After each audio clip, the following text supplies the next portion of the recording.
Bonjour, chers amis auditeurs et auditrices.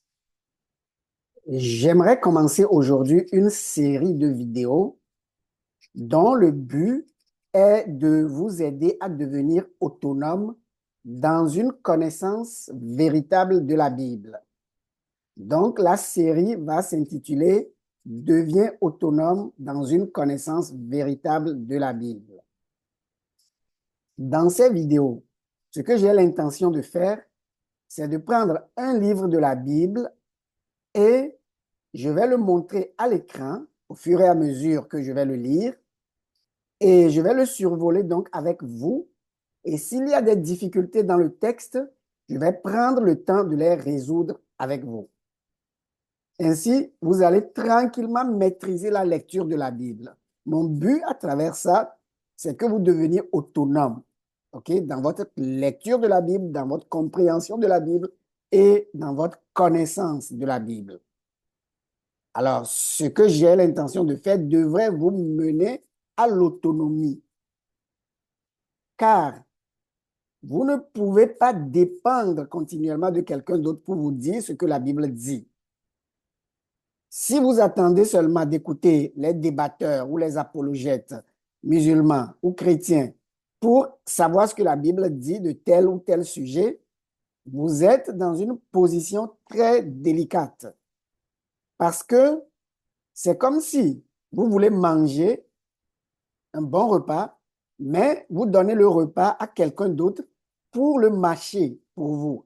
Et une fois que la personne mâche le repas, elle vous le donne et vous, vous avalez ça. Vous voyez le problème? C'est que cette personne-là mêle la nourriture avec sa propre salive. Et quand vous allez manger la nourriture, ben, vous allez la manger avec la salive de l'autre personne. Vous allez devoir avaler sa salive.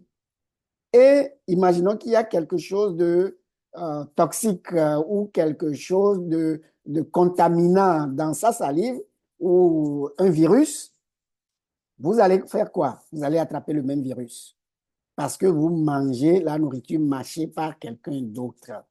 Vous ne pouvez pas vous permettre de faire ça. Vous ne pouvez pas vous permettre, quand il s'agit de votre destinée éternelle, vous ne pouvez pas vous permettre de laisser quelqu'un d'autre mâcher la nourriture à votre place et vous prenez ce que cette personne vous donne, vous crache et vous l'avalez. Ça marche? OK. Car, comme je disais, vous risquez d'attraper des maladies transmissibles par cette personne-là. Si la personne n'est pas compétente, si elle ment, OK, comment vous allez le savoir? Vous n'avez fait que suivre les experts, OK, mais s'ils mentent, qu'est-ce que vous allez faire? Comment vous allez le savoir? Alors, il faut que vous-même, vous alliez à la source. Et la Bible n'est pas difficile à lire, du tout, du tout, du tout. OK? Je dirais que la Bible est beaucoup, beaucoup plus facile à lire que le Coran. D'accord? Donc, vous êtes capable de la lire toute seule. N'oubliez pas aussi qu'au jour du jugement, si vous dites à Dieu, je suis désolé Dieu, c'est tel musulman ou tel chrétien qui m'a induit en erreur. Je le croyais, je lui ai fait confiance. Savez-vous ce que Dieu va vous répondre? Il vous dira, ben, vous aviez accès à la Bible vous-même. Pourquoi ne l'avez-vous pas lu? La Bible est disponible sur les téléphones intelligents qu'on a aujourd'hui. Tu as juste d'aller dans App Store ou Play Store et tu vas trouver plein d'applications qui contiennent la Bible dans différentes versions.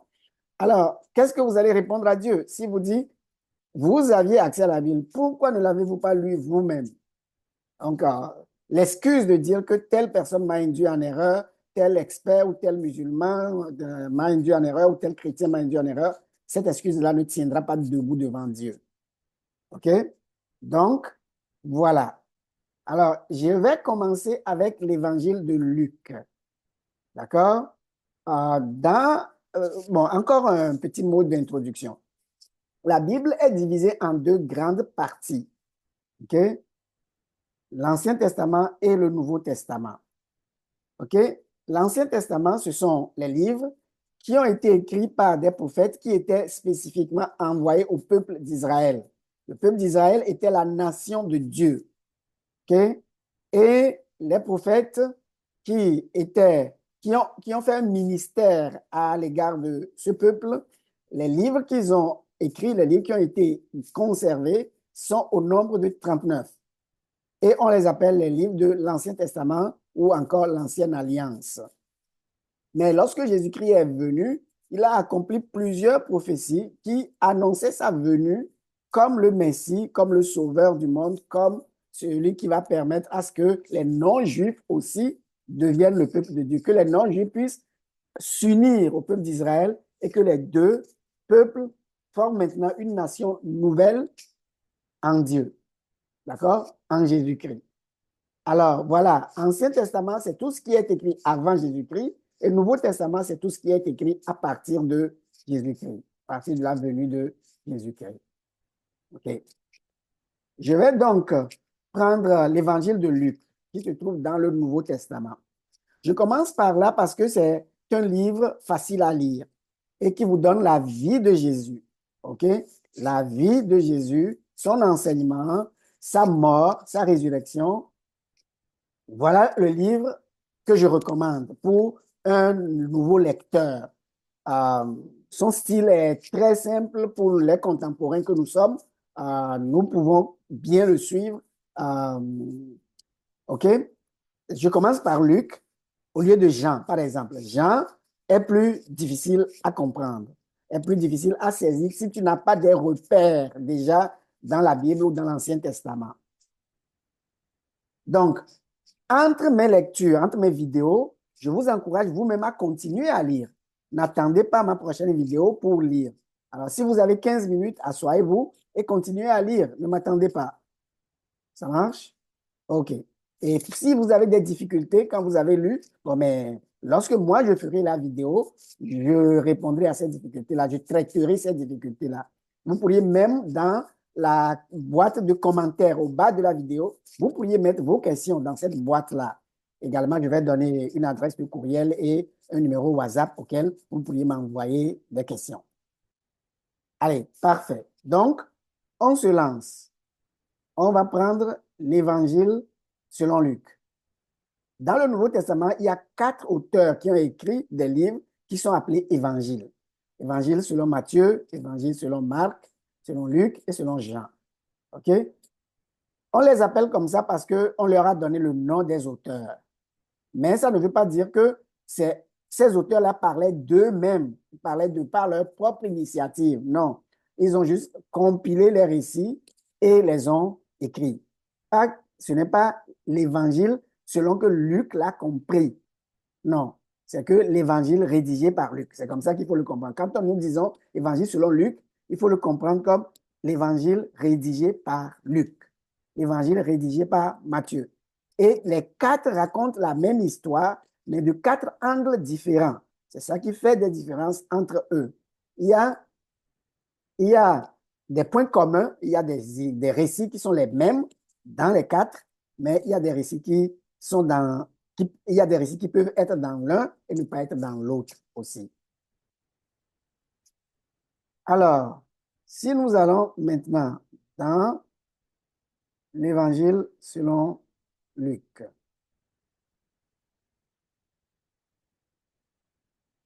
Je vais faire la lecture à partir d'un site web qui s'appelle biblegateway.com. Vous pouvez aller dessus et vous allez voir dans les traductions françaises, vous allez voir qu'on présente 4 traductions, 4 versions de la Bible.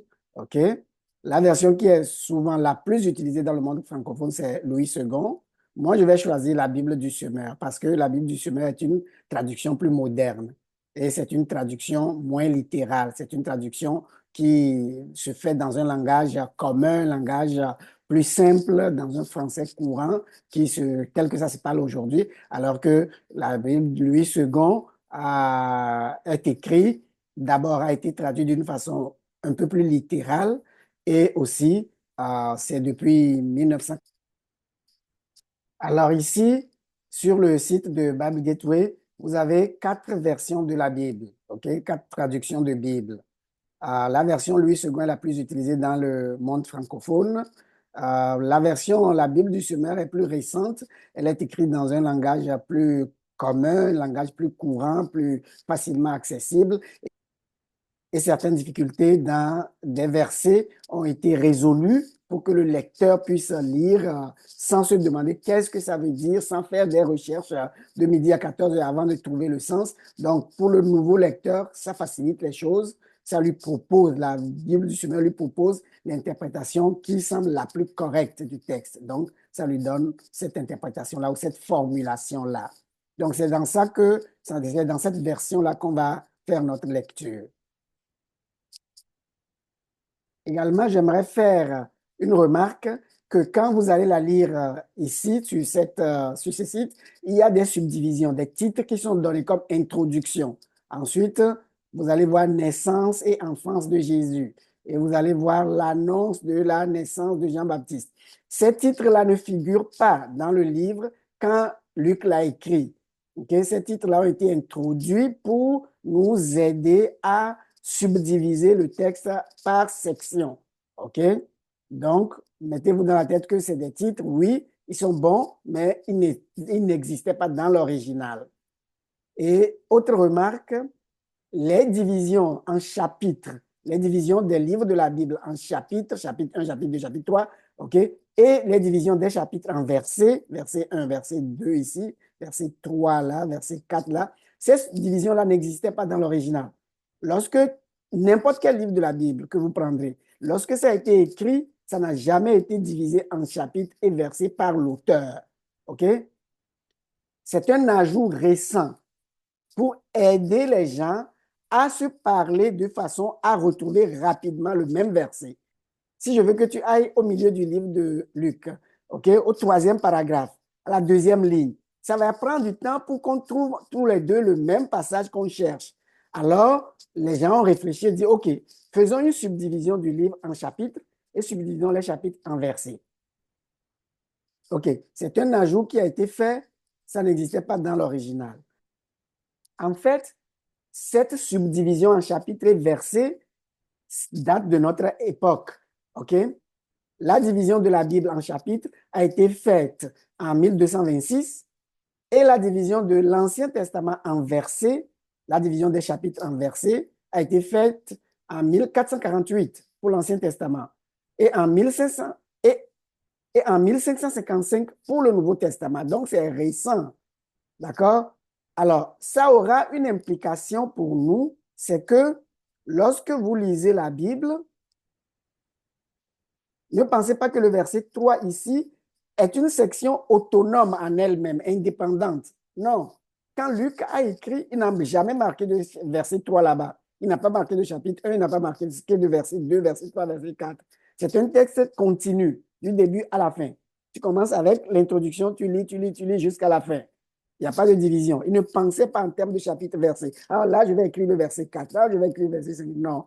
Donc, l'implication de ça, c'est que quand on cite un verset, pour le comprendre, il faut toujours le lire dans son contexte. Ça veut dire qu'il faut aller lire les versets qui précédaient et les versets qui suivent. Quelquefois, il faut aller lire toute la section dans laquelle le verset se trouve. Et d'autres, mais souvent, les gens citent les versets comme s'ils étaient indépendants, comme ce verset-là dit quelque chose d'absolu en lui-même tout seul. Ce n'est pas le cas. D'accord? OK. Alors, commençons notre lecture. Luc nous dit, plusieurs personnes ont entrepris de composer un récit des événements qui se sont passés parmi nous, d'après ce que nous ont transmis ceux qui en ont été les témoins oculaires depuis le début et qui sont devenus des serviteurs de la parole de Dieu. J'ai donc décidé à mon tour de m'informer soigneusement sur tout ce qui est arrivé depuis le commencement et de te l'exposer par écrit de manière suivie, très honorable Théophile. Ainsi, tu pourras reconnaître l'entière véracité des enseignements que tu as reçus. Donc voilà, comme ça que Luc présente son livre, comme ça qu'il l'introduit. Il dit que plusieurs personnes ont déjà écrit des récits des événements qui se sont passés. Ça veut dire les récits relatifs à Jésus. D'autres ont déjà écrit, comme Marc. On considère que l'évangile de Marc, l'évangile selon Marc, est déjà écrit avant. On sait que l'évangile selon Marc a été écrit avant l'évangile selon Luc. Donc, il réfère à ça, il dit d'autres ont déjà écrit des récits de ces événements d'après ce que les témoins oculaires leur ont rapporté, en l'occurrence les apôtres, les 12 apôtres de Jésus-Christ, qui étaient les témoins oculaires de tous les événements.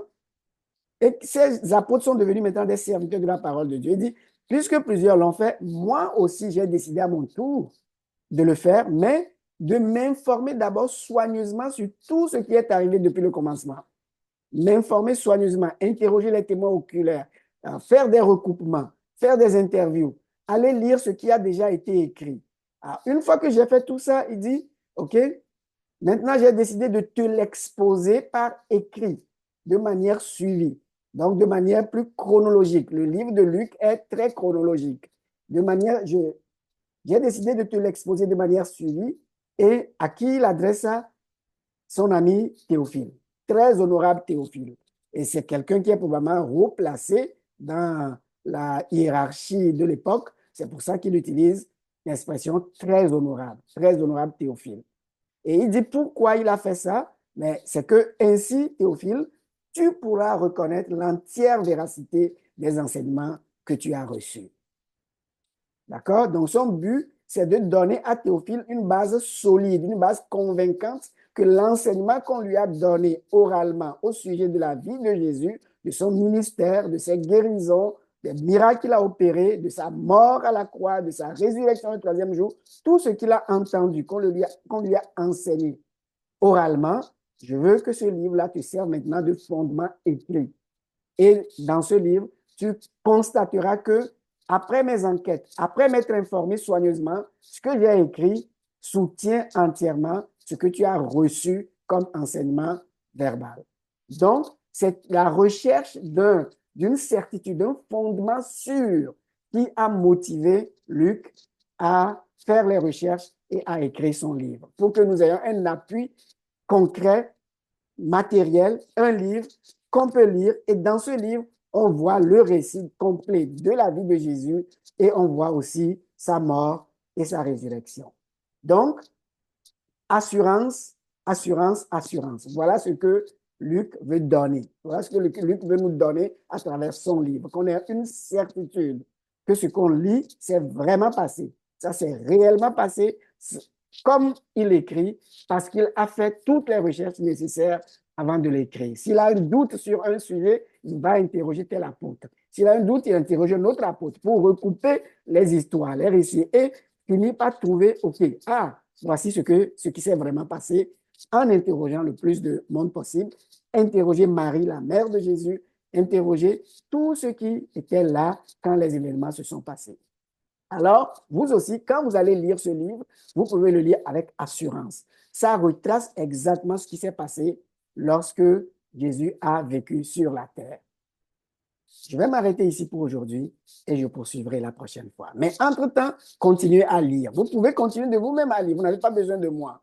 D'accord? Vous serez capable de comprendre. Prenez une Bible, n'importe laquelle, sur l'Internet ou sur votre application, votre Play Store ou App Store et essayez de trouver la version du semeur. Sinon, prenez une autre version et lisez. Lisez 15 minutes, lisez 20 minutes. Plus vous avez du temps, plus long vous pouvez lire. Et quand vous revenez pour continuer, ne sautez pas à un autre chapitre ou à un autre livre. Continuez à partir de l'endroit où vous aviez laissé.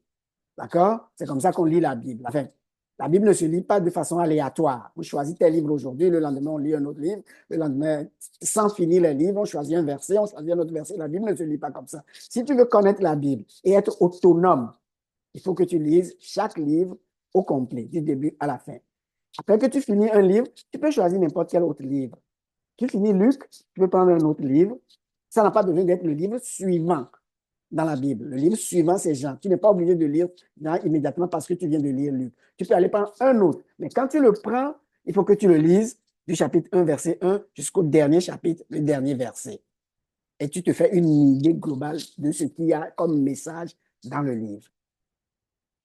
Alors, si vous avez des questions ou des objections ou des commentaires, écrivez-nous par courrier électronique à l'adresse ladivinitédejésus@gmail.com. La divinité de Jésus en un mot collé gmail.com ou bien par WhatsApp au plus 229 58 71 09 37. Je répète, plus 229 58 71 09 37.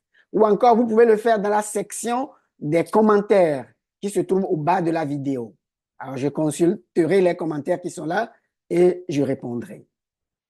Si vous avez apprécié cette vidéo, partagez-la avec d'autres personnes.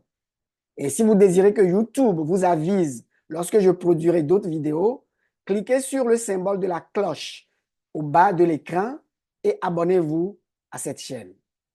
Sur ce, je vous dis au revoir et que la grâce de l'Éternel Dieu soit avec vous.